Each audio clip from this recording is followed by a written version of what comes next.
Good morning, everyone. Today we're here to check out a brand new video from Popcross Studios with the Vigilants finale, Part 1, Main Character Energy. Let's hop in and dig right in. Life doesn't have one or a few main characters. In reality, Of course everyone not. has the opportunity to live their life as though they are the main character of their own story. We can all Everyone's the main choose to see the character. so-called problems we face as masked opportunities to improve ourselves, while also making decisions about how to act based on Looks like the first two up to be drawn are Freya Sparks and Agama Knight. what we want our lives to be, instead of based on fears of what could go wrong. Also, while living exciting and satisfying lives as our own main character, we'll often feel driven to be helpful supporting characters in the lives of others. We want to share with them how we overcame the challenges we faced, thereby helping them do the same. Unfortunately, it is Gotta be common for helpful. many people to not acknowledge themselves as the main character of their life. Many will fall into patterns and routines that keep them from ever taking risks that can turn their life into an exciting adventure, and they become little more than background characters in the lives of others. Even these Deal. people can be woken up, though, by seeing enough examples of others living from a true sense of drive and purpose. An event like the Unitalia Vigilance Exhibition Tournament is packed with inspiring people who are living their lives as their own main character. The people competing in these sorts of tournaments are often, to at least some degree, aware of the benefits of pushing themselves and living from deliberate action. To Gotta be a grow fly on strong. the wall at an event like this could have you witnessing glimpses of the lives of many inspiring people. Enough so that it could be difficult to enter a space like that and not try to spend time around as many of these different people as possible. It is not only the superpowered athletes who compete in these tournaments who are inspiring, though. Yep. Even the orchestrators of this particular event live with a strong sense of purpose. Chanel Fuego and Kaya Palaya both stood outside the main entrance to their venue, the Coherent Stadium, as crowds of Coherent excited Stadium. patrons poured in Interesting. on day one of their event. Chanel was beaming with pride at the sight. Kaya too was excited, but also had far more nerves about everything going smoothly. We should really get back inside. I want an update from the security staff. There was some kind of delivery mishap with the Fortitude field chips, and we still haven't Uh-oh. heard back from that one amateur doubles team about their arrival. Kaya was swiping through the schedule on a tablet, about to head back inside, but Chanel put an arm around her. Just give it one more minute, Kaya. Take it in, enjoy it. We actually did it. We didn't just do it, we sold out. No tournament sells out their first year, let alone gets this much press coverage. That Kaya is rolled true. her eyes with a smile. Yes, I know we're... You can be a little proud of everything you've done. But I would also be a little concerned as well with those fortification chips being late or the mishap. Because, well, to be put simple, if someone dies, you're out of a job forever. amazing, and this is really cool, but if we want to sell out our next year and the year after that too, we need to make sure everything is under control. Chanel held tighter as she tried to She's walk right. away again. It's impossible to control everything, Kaya, but no matter what might go wrong, we're going to make sure this week's event is one that nobody here will ever forget. Before Kaya Oh could boy. say anything else, a voice spoke behind them. I have no doubt that'll be the case, beautiful. They both spun around and Chanel bounced on her toes as her new boyfriend, Carter Sahayak, walked up with his arms out. She leapt into them Hey, and kissed him. congrats. What are you doing here? Shouldn't you be inside getting Freya hyped up? She got to chatting with Mr. Beaton, so I thought I'd come give you a good luck kiss before everything got underway. She grabbed his face and kissed him again. Very much appreciated, handsome. She was about to say more when she noticed a group in the crowd behind Carter. Oh, over there. Hey, Mr. Inouye, Mr. Knight. Come on, Carter, you're gonna love these kids. Especially one of them. He's got major MCE. Carter tilted his head. Main character MCE? energy. Even I She knew that. grinned as she pulled him towards them. Main character energy. He laughed and followed along. Kaya used that distraction to slip away and get back to work as Carter and Chanel Slip. sped over to a group of 2 men and 3 middle schoolers, as well as 4 Bayou Knights, the superpowered creatures Unitalia was famous for. One of the 4 creatures Chanel didn't recall seeing when she'd scouted these kids for the tournament. They all looked happy to see Chanel's beaming smile, rivaled only by the smile of a boy standing next to a golden bipedal lizard Bayou Knight with Agama ice Knight. crystals jutting from its head and back. Other than the Global Vigilance champion she'd managed to get to come to the tournament, these kids were Chanel's favorite competitors at the event. Carter Sahayak, I'd like you to meet 3 of our naturally bonded Biounite competitors, Akaru Inoue, Junko Inoue, and Agama Knight, I'm as kind well of as covering Dai Inoue Agama. and Noah Knight. Carter here is the absolute angel who got Freya Sparks to come to our event. Before anyone else could speak, Augie stepped towards Carter and grabbed his hand. Nice to meet you, sir. Is Freya Sparks here? I need to talk to her. Carter chuckled Whoa! with voice forwardness, but before he could reply, Augie's father said, Augie, as the global champion, Ms. Sparks probably has a lot of people wanting to talk to her at this event. She might not have time to chat with everyone. Augie followed up with, Trust me, she's gonna want to meet me. It's either now or when I'm competing against her in the Global League in a few years. Ooh. Carter chuckled more and said, It's alright, Mr. Knight. I left Freya a few minutes ago talking to the Australian champion, Wallop Beaton, in the green room. Since you're competing as well, you can probably get in there to chat with her if she's still there. He quickly replied, Thank you, then started to Thank rush you, off. books it. Chanel stopped him to say he needed to go get registered first and get him and his Biounite their Fortitude Field chips. Mr. Inoue also asked if he could have a word with Chanel's brother, Officer Trayton Fuego, who was running security. With infamous criminal Bobby Blunt on the loose and him having a grudge against people who were naturally he's bonded not to dead yet. Biounites, Mr. Inoue was anxious to hear firsthand how security was being run. The group soon parted ways, with Noah taking the kids and their Biounites to the registration desk. They were about to be helped by a young-looking, smiley woman when she was pushed aside by a tubby man carrying a small box of Fortitude Field chips. I've got these ones. Hi, kids. Full names, please. Before any of them could respond... That voice. Is that Bobby in disguise, or are you just using the Bobby Benny shop voice? And Augie jumped in asking, What's up with your face? Junko smacked his arm. You can't just ask someone that, Augie. What's wrong with you? The man gave a forced smile. Hey, it's alright. I forgot to put on my makeup today, and I guess it's noticeable. Augie still stared at the man curiously. He wasn't sure what exactly, but something looked genuinely off about this man, though no one else seemed to notice. Still, they all gave their names and were then handed Fortitude Field chips to be worn during the competition. While wearing them, as soon as they stepped into the arena, they and their Biounites would be protected from taking any lethal harm or lasting damage in their battles, only able to feel the pain Yeah, I'm going to call it now. That's Bobby Blunt in disguise. of a The hit. voice. The pain over time would impact their will to go on fighting, and their fortitude would drop. If it dropped to 0, they'd black out, and the fight would be over. This was all common knowledge to them from their middle school tournaments, but as Augie was handed the chip for his Biounite, Hodera, he paused. Why do these look different? These are different shape from the usual Fortitude chips. I know it! Akaru and Junko hadn't noticed, but upon inspection they saw that the ones for their Biounites were slightly longer and more rectangular than usual. The man replied, Just a new model, kid. Safer than the old ones. Trust me. Just got them in. Augie Nope. immediately Bobby, tried to hand take it them back. off. No thanks. I'll take a normal one for Hodera, please. The man stared at him for a moment. Kid, it's really not my call. Just the way it goes, but they really are new and improved. Augie kept his hand held out. No traps. Hodera will be fine with one of the old ones. Would you just take the friggin' chip? See? I mean, it really ain't my call, kid. I'm just doing my job. Before Augie could say more, Noah put a hand on his shoulder. It's all right, son. They wouldn't give them to use in a tournament this big without knowing they worked. Thank you for your help, sir.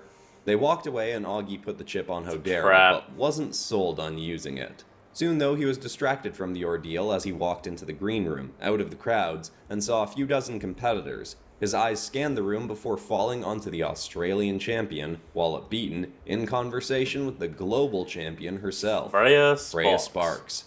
Augie marched right towards them. Akaru tried to grab Augie, but he just went right on ahead.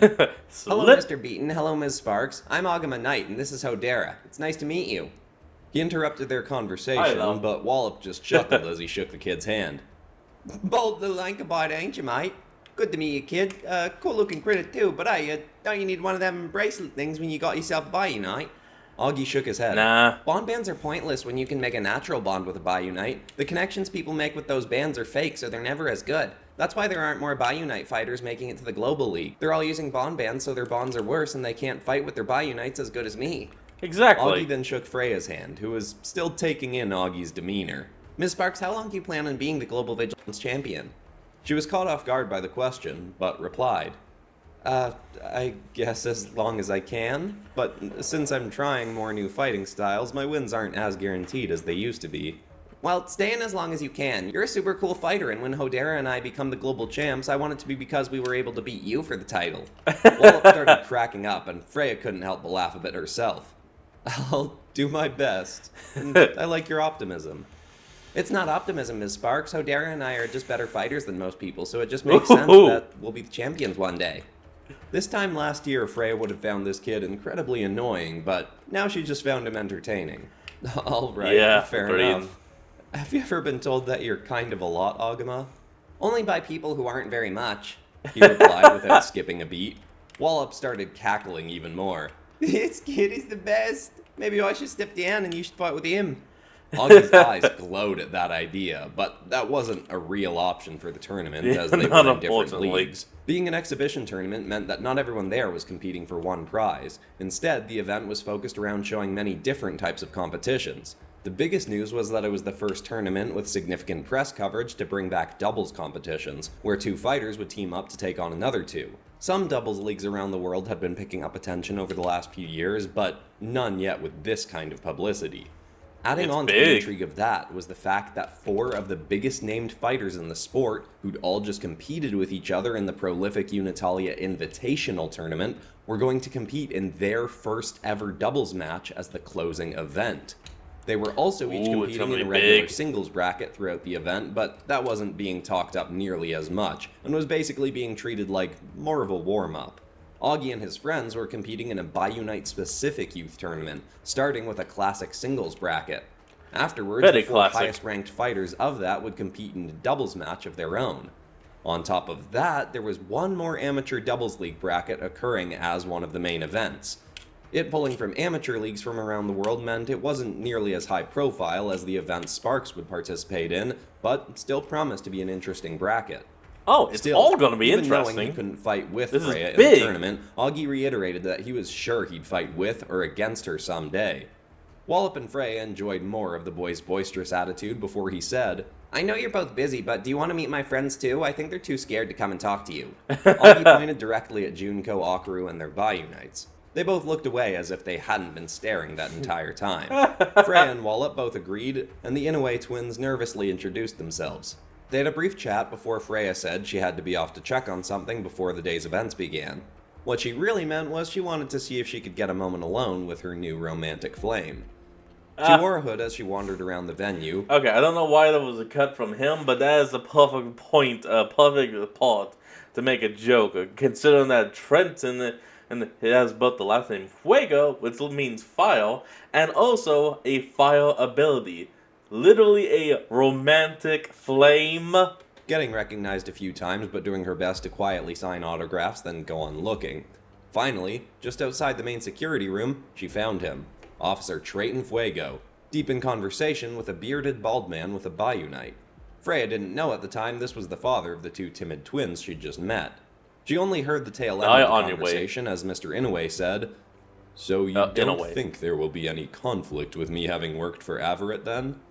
Trayton replied, No, if anything, it could be an asset to the Protection Bureau. They're under investigation on multiple fronts, and you becoming a cadet could provide us with a lot of useful insights into their covert operations. Really now? It won't be a fast process, but especially now that you have a Biounite of your own, I think it is a brilliant idea, Mr. Inoue. Huh? They then both noticed You could become Freya a guardian approaching, and then. Mr. Inoue's eyebrows raised in surprise. He glanced at Trayton's reaction and saw that it was excited but less surprised, so he simply said, Well, thank you for your time and for this, he said, raising a small radio device in his hand, and I will leave you to your work. He Gonna walked take a past step Freya, back. trying not to stare at the global champ, and gave a slight nod, then continued on to find his kids and Augie. Freya walked up to Trayton, acting a little shy herself. Officer Fuego, how are you doing today? He smiled more eagerly as he said, Very well, thank you, Miss Sparks. He glanced around to make sure nobody was looking. Can I kiss you here, or... He nodded very quickly. They shared a quick kiss that left both of them blushing. Just Right, peck. cool, great. You feeling ready to try double? Oh, they are so novice. I love it. She nodded. Yeah, I mean, I've got a bunch of fights before then, but I think I'm more excited to try doubles than I was for the Unitalia Invitational.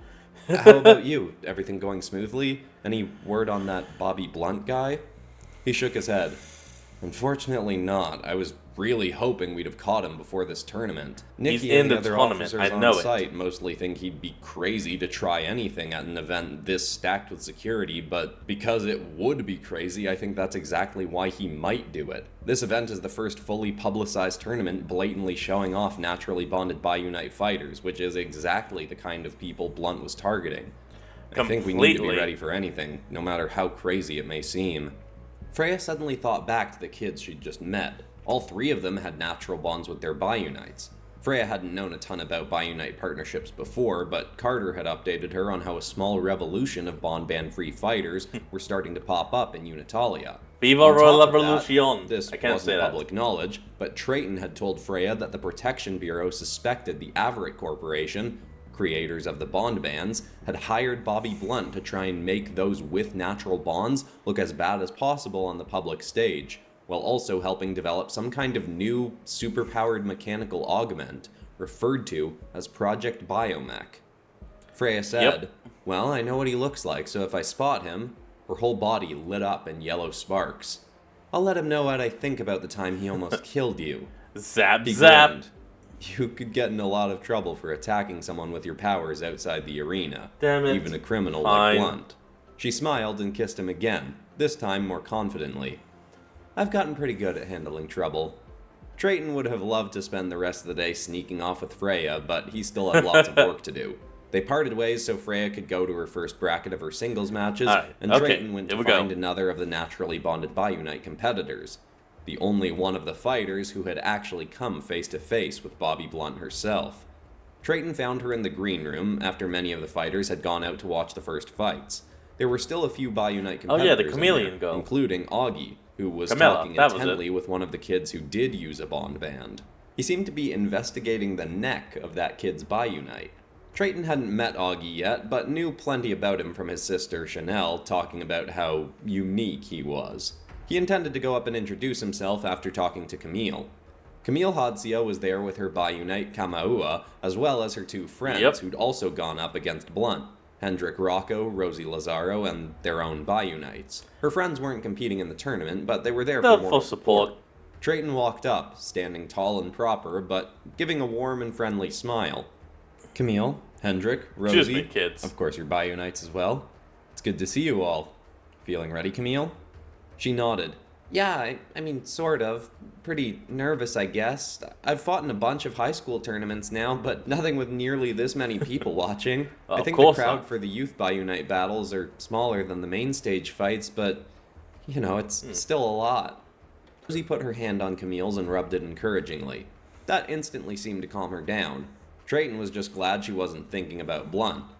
Well, I'm sure you're going to do great out there, and the security detail here is quite substantial, so we're going to make sure everything runs smoothly and you can focus all your attention on winning. She nodded thankfully, but before she could say anything, Augie walked up to them holding something in his hand. Hi, I'm Agama Knight. You're competing with a naturally bonded Bi-Unite too, right? Yeah? They were all caught off guard by his fast approach, but Camille replied, yeah. Hi, it's nice to meet you. We actually all saw you and your friends fight with your own Bi-Unites a while back. Yeah, a couple months ago. That's what inspired us to find natural bonds of our own. So, yeah, we kind of owe you one. Thanks. No need to thank me. I just helped you see something that everyone is going to see eventually. But can I see your Bi-Unite's fortitude field chip? Trayton was suddenly intrigued by the question himself. Camille picked up her twin-tailed chameleon Bi-Unite, Kamaua, and sat him on her lap, so Augie could see the fortitude chip on his neck. He opened his palm and looked at the one in his hand. They were the same, slightly alternate shape to the regular ones. Augie nodded. That's what I thought. He looked up at Trayton. Officer, we've got a problem. From just Trayton's first conversation with Augie, while the information Augie provided was somewhat distressing, he was also instantly sold on what his sister had said. This kid was great. Trayton quietly got his officers to work, but tried to remain as quiet about it as they could. If he was on site, they didn't want to scare off their mark. Yeah, I mean, of course. Making a call saying, all units, be on the lookout. I need someone to try to find and out where these new fortification chips came from. And someone ran a background chip on that guy passing them out. I got a feeling he's not who we think he is. Simple. Camille and Augie became two of the few people in the know about the search now being more actively run, but Drayton assured them both that they should focus on the tournament and let the Protection Bureau do their thing. When the Youth Bayou Nights tournament was underway, the crowd watching was far larger than Camille had expected. Chanel and Kaya had played up in the marketing how bond band free Bayou Night fighters were going to show off what a naturally bonded pair could do, and many people were intrigued and likely looking to be inspired. The world had been sold the idea for so long that not using I hope a lot of these kids switch the fortification chips for the original ones. a bond band was dangerous. We all know it's a trap. And while many certainly believed it, plenty of others were eager to gain hope that they too could make a bond without paying the exorbitant fees for one of Averett's bands. Of the 16 fighters in this bracket, 7 had natural bonds with Bayou Knights. Even though there weren't teams in this part of the exhibition, many were looking at this as though it were natural bonds versus band users. Unfortunately for anyone there to cheer for band users, their Vigilants wouldn't be making it very far up the bracket. As Augie would have confidently predicted before the tournament, the naturally bonded users were sweeping the competition. By the time it came down to 8 remaining, only 2 bond band fighters had managed to get through. By the time it got to the semi-finals, there were no bond band users left, and the only question that remained was which of the top 4 naturally bonded Bayou Night fighters would take home the gold. Akaru had gotten through his first 2 matches fairly easily, and was hoping it would come down to him and Augie in the finals.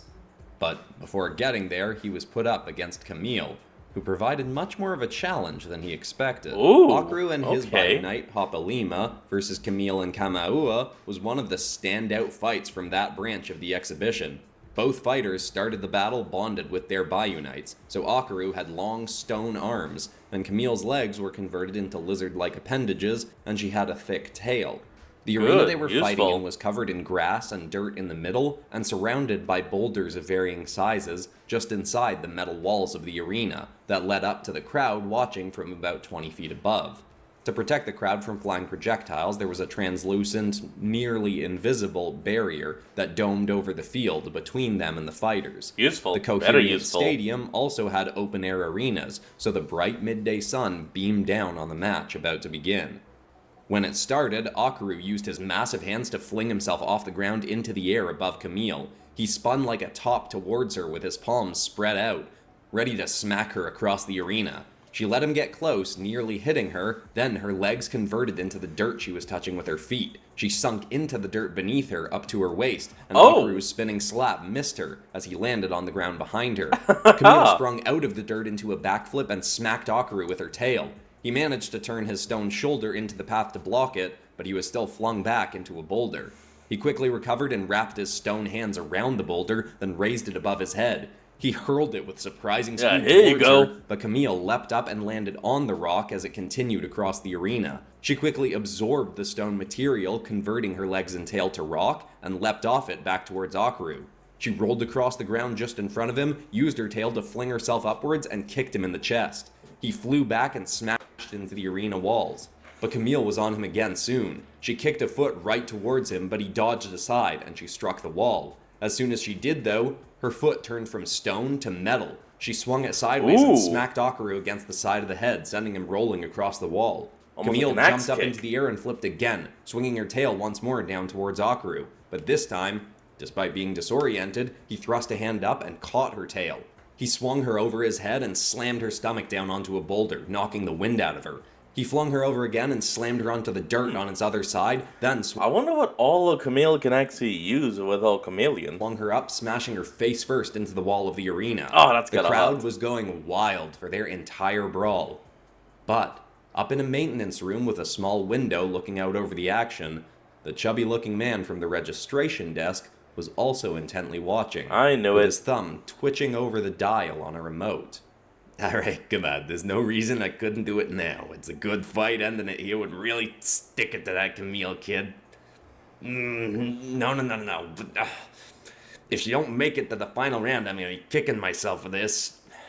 But it ain't about me, Hope you're watching, Mr. McCade. You're gonna be impressed, alright. Camille certainly would have been Yeah, more I anxious knew about it. winning if she knew about the man watching and waiting, but she reveled in the applause as the crowd cheered her on. Akaru had managed to get the upper hand for a while after that barrage of slams he'd laid against her, but eventually Camille had gotten a second wind. 20 minutes into the fight, it was anyone's match, but both fighters were exhausted.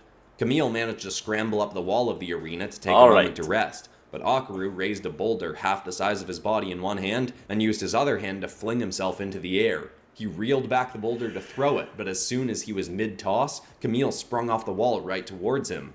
The boulder left his hands, got to her, and she instantly kicked it with both her feet and her tail, sending it right back at him. Triple It struck kick. him in the chest and knocked him back to the ground, with the boulder pinning him down.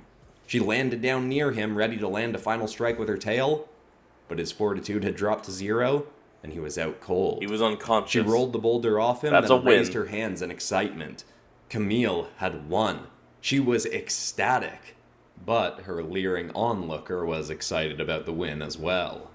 The finals for the Youth Bionites tournament was on the morning of the third day, and it came down to Camille versus Agama Knight. It was more perfect than Blunt could have imagined. He'd get to embarrass both the girl that had outed his criminal activity, meaning to go out in public he had to wear incredibly uncomfortable disguises like the itchy mask and fat suit he was wearing, and the irksome boy who started the whole natural bond revolution, as well as made a stink at registration about Blunt's altered fortitude chips. And, most importantly to Blunt, he'd get to impress his avid employer, Mr. McCade, by getting prime-time footage of naturally bonded Bionites going berserk. I knew it Things was a seemed to be trap. lining up even better for Blunt when Camille and Agama were starting their fight not bonded to their Bionites, which was uncommon for both of them. It'd be apparent much more quickly to the crowd here and watching at home to see the creatures misbehaving when they weren't bonded to their partners. A minute into the fight, Hodera spat a beam of ice at the ground to keep Kamaua from diving into the dirt like water, but it quickly absorbed the ice, converting its body so the cold was not able to slow it down after that. Blunt couldn't wait any longer and turned his dial to just level 1 at first, hoping to make the progression slow. He cranked his dial all the way up to 11 right off the bat, which was the top number of his homemade device. The fortitude chips he'd given It's always 11. It's always 11. the naturally bonded Bionite users would have made their creatures fly instantly into a furious, aggressive state far too quickly, and been too obvious that an outside force was at play. He left it at 1 for a moment, but wasn't noticing much different in the way the creatures were acting. They still seemed pretty compliant to their human partners. He dialed it up to 3 just to get things going a bit faster. Still, he was seeing no evidence of a change in the creatures' mentalities.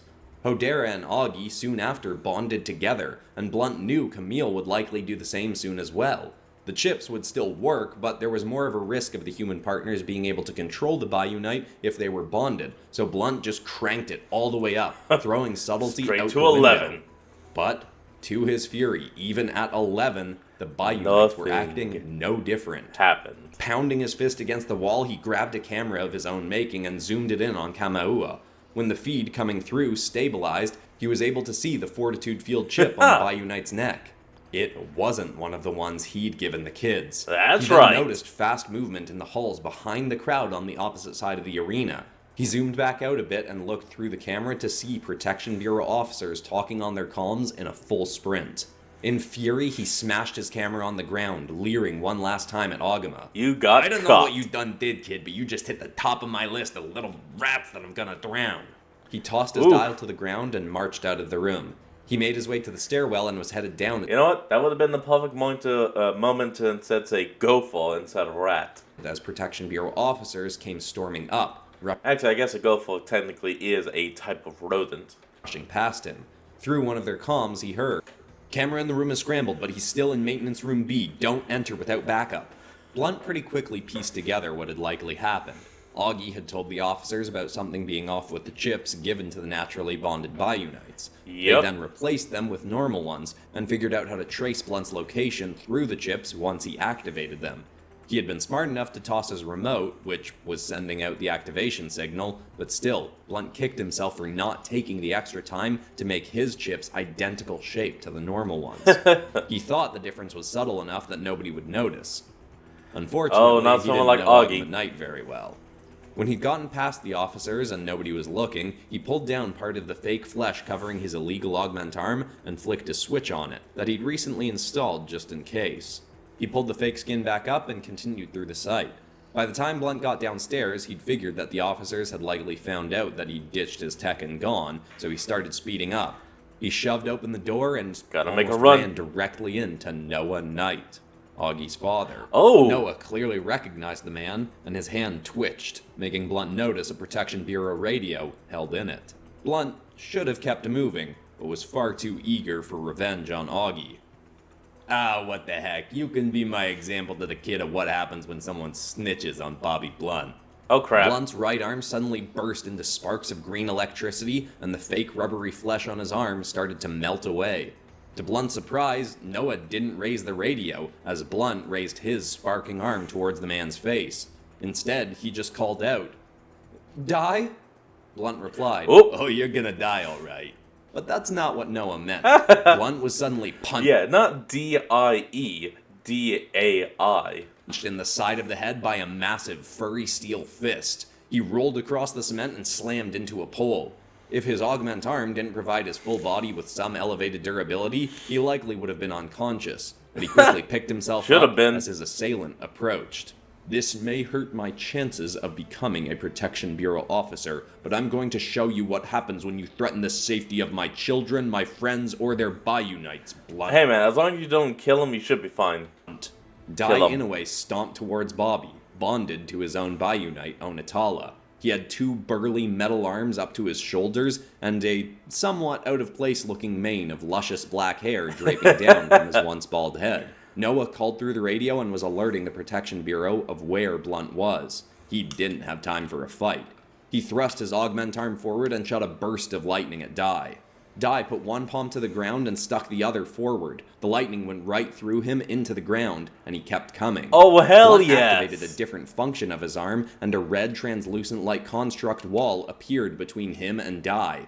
Dai punched it and shattered right through it in one hit, then grabbed Blunt by the shoulder. Blunt quickly headbutted Dai, but the man's head just briefly bounced back before he smashed his own forehead right into Blunt's nose, instantly sending blood shooting out of it. You ain't gonna make it, Bobby. That's pretty hot head you got there. But is your buddy back there as tough? Blunt thrust his augment arm past Dai towards Noah, and green lightning burst out. Dai tried to knock Blunt's arm off aim, but the shot was headed right for its target. Luckily, the approaching bolt slowed down just before reaching him, and Noah was pushed out of the way. The Freya? green lightning then merged with a field of blue lightning and absorbed right into the body of Freya Sparks. I knew it! You know, I really wanted to see the end of that Augie kid's fight, but now I'm glad I stepped out when I saw the protection officers running around.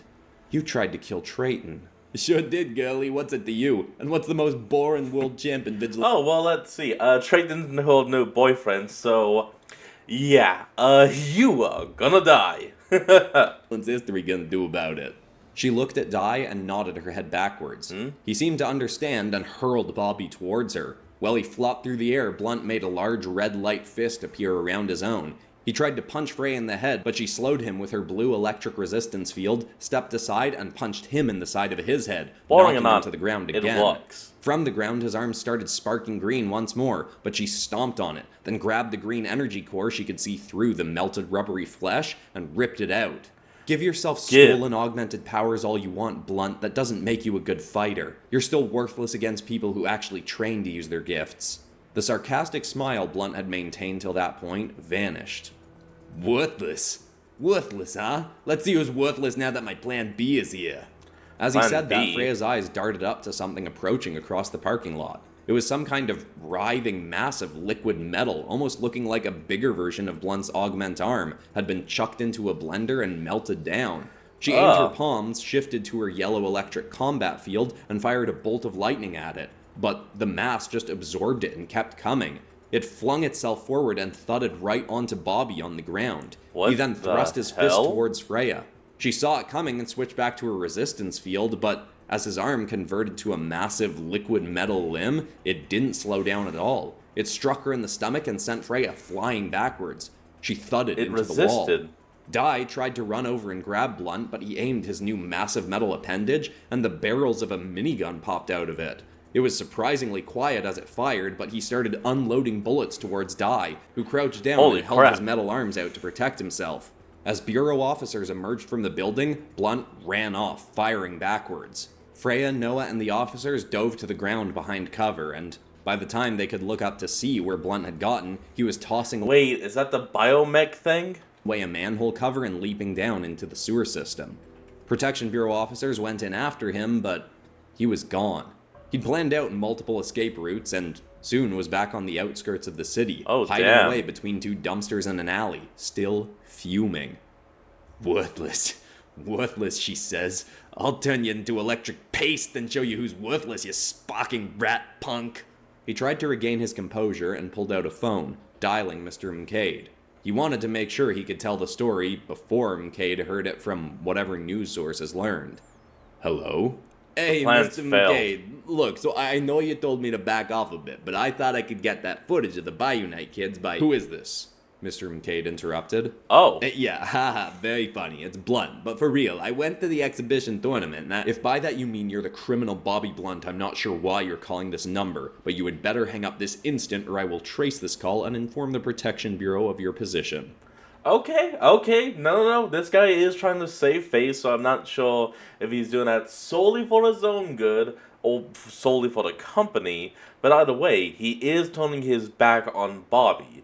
So in the end, it's net zero. Blunt's lip trembled. after all the work I done did, you seriously gonna do me like this, McCade? Any affiliation you think you have with myself or the Everett Corporation is a figment of your delusional imagination. Goodbye. McCade hung up. Blunt pulled the phone away from his head, shaking. He crushed it in his hand, then threw the pieces against the wall. Delusional, am I? Worthless, am I? Alright, folks. How's about we see if the adoring Vigilants crowds out there watching feel the same way? Blunt trudged off to make a new boy. plan. Well, back at the tournament, Fuego and the others were all hoping they'd seen the last of him at the event. Luckily, much of the crowd had been roaring and cheering on Augie's victory against Camille when Blunt's attack had occurred. They did inform people at the event about what had happened, leaving out some details, and the Details here Protection on Bureau Bell. sent in another team of officers to increase security even more for the rest of the event. Chanel and Kaya worried that there may be significant drop-off, but luckily the crowds were only reduced by about 5% the next day. Okay, that's it seemed not bad. any fear people had about another attack from Blunt were significantly outweighed by their excitement for the battles to come, especially building up to the final day's big doubles match where Freya Sparks and Wallop Beaton would face off against Chadwick Geigar and Flamtatius Staphos.